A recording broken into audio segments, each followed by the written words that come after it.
Alright, technical video time.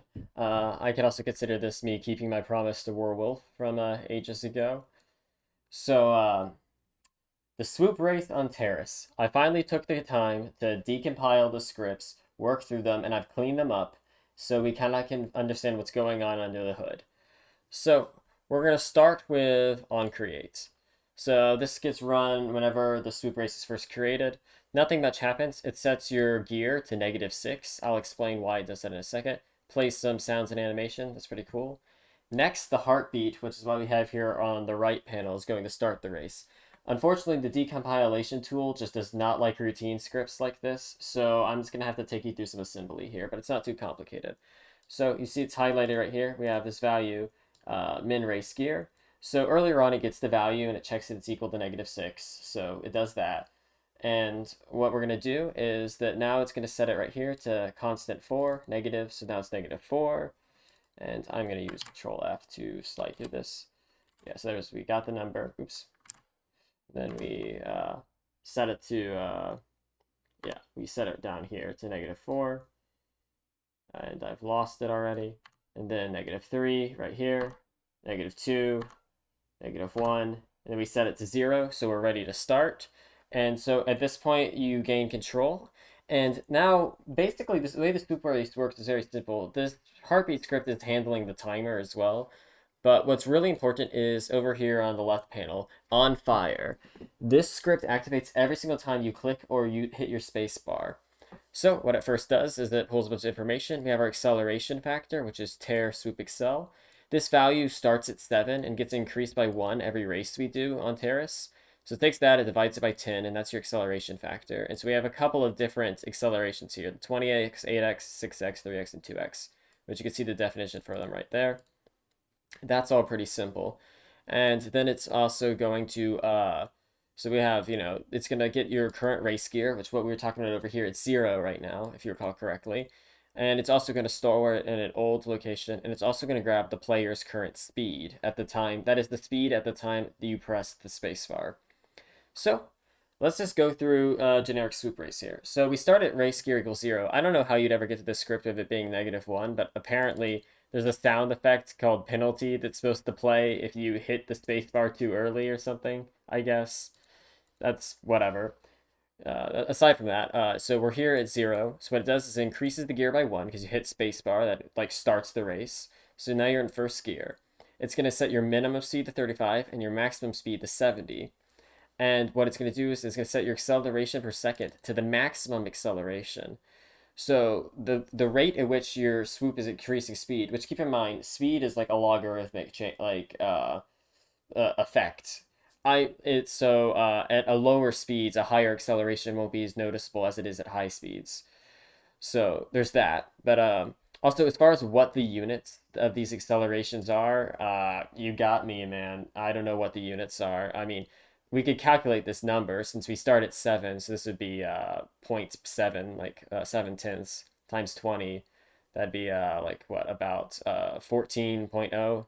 So your acceleration per second here is 14.0. I guess it's just how much your speed increases by every second, I suppose.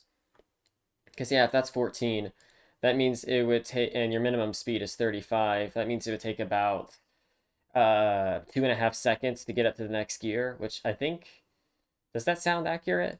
I don't know if that's accurate or not. Anyway, it does some stuff with the tunneling here. I don't know what this does. It doesn't really matter.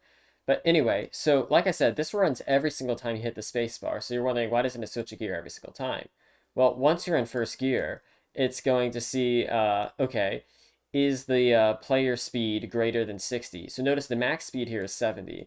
But once you get to speed 60, you're able to increase your gear again. Similarly, at speed 100, 150, and 210. So it's basically once you've hit the minimum speed of the next gear, you can shift gears, which makes sense, obviously. Also, if you noticed, I'm a little sidebar, how we had these negative values for min race gear over here in Heartbeat. That was mostly in place to keep us from hitting the spacebar before the race has started, because it's already reading spacebar inputs long before the race has ever started. So that could be a way to cheese the race into starting early if we somehow manage to get the global variable min race gear to already be 0. I don't know anything about that, but that's just something to mention.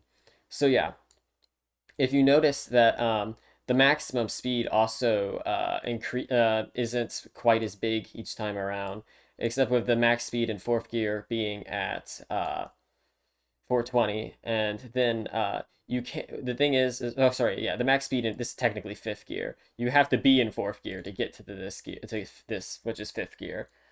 And you notice though your rate of acceleration is the slowest when you're in fifth gear, which is why it's better to stay in fourth gear for the first swoop race because our acceleration factor isn't big enough for it to be worth it because of the length of the terrace race. Though as soon as our acceleration gets increased, it becomes worth it again. So yeah, that's a good idea. And so here they just update the global variable every time you press the spacebar. Of course, if it didn't change, there's nothing really that interesting. And of course, if you shifted gears, it plays a sound and an animation. So that's already some interesting information. So we have some numbers here that we can use to do some calculations. And I think I am correct in that acceleration per second is how long it takes your speed to change. I'm pretty sure. But yeah, so these are some great numbers. I will be making all these scripts available. So now let's look at what happens when you hit an Excel pad. So first of all, again, gets what gear you're in. It gets the player as an object. So this whole get invulnerable thing, I'm pretty sure all that does is it just checks if you haven't hit an Excel pad within like the last, I don't know, several milliseconds. Probably it's like based on frames. I mean, I can't find the exact time delta anywhere. I've looked everywhere. There's this SWMG get is invulnerable. This method, this function is hard coded. It's in the executable, so we'd have to actually like fully reverse engineer the game to figure out how this works. But anyway, so it checks that we're not invulnerable. It makes sure that we're not in fifth gear. So that's something important to know. Acceleration pads don't work if you're in the top gear. If once you're in fifth gear, acceleration pads do nothing. So if you're shifting all the way to the end, don't bother hitting the acceleration pads. It will do nothing for you.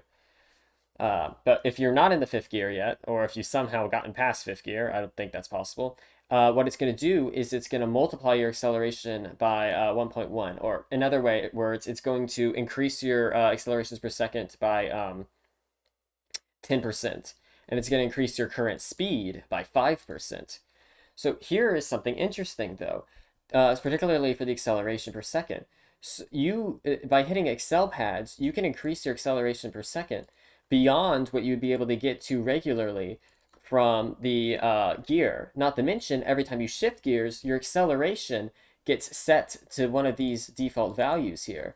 That means that basically it forgets about all the Excel pads you've hit. Like it's still your speed is still increased from all the Excel pads you've hit before, but the increase that you've gotten to your acceleration factor is not there anymore, which is why that comes into some of the strategy of when to shift gears in reference to different Excel pads. Like, for example, if you were to shift right after an Excel pad, what happens is the Excel pad increases your rate of acceleration, and then you immediately just set it to a default value. Whereas if you shift slightly before an Excel pad, you get this new rate of acceleration for the Excel pad modifier to be added to, and you'll get more acceleration that way, which is why it's better to shift before the pads instead of after them. And again, the script will be available for you if you want to crunch the numbers. Also, this plays an animation. This line 15 here, this is the whole invulnerability thing. And again, I'm pretty sure that's just to prevent you from getting like double Excel pads. And this thing right here, what it does is it kills the acceleration pad. The acceleration pad has hit points apparently, and whenever you hit it, it dies. So that prevents you from hitting a pad twice. Oddly enough, the obstacles don't actually die for some reason. They just play an animation, so theoretically, you could hit an obstacle twice. Yeah, it gets the race gear, it plays some sounds and stuff, and then it takes your speed and it reduces it by 30%. So it multiplies it by 0.07, and that's literally it. It doesn't mess with your acceleration at all, it just changes your speed. But that means these are very detrimental, because if you recall from On Fire, your rate of acceleration gets much slower at the higher gears, because you're already at such a fast speed, having a fast rate of acceleration would be broken. But since your rate of acceleration has been decreased so much, you can't regain this speed very easily. So hitting obstacles is like awful. And yeah, and I already showed you on create. So that is the basics of what's going on with swoop races. I hope this information is useful. Thanks for watching.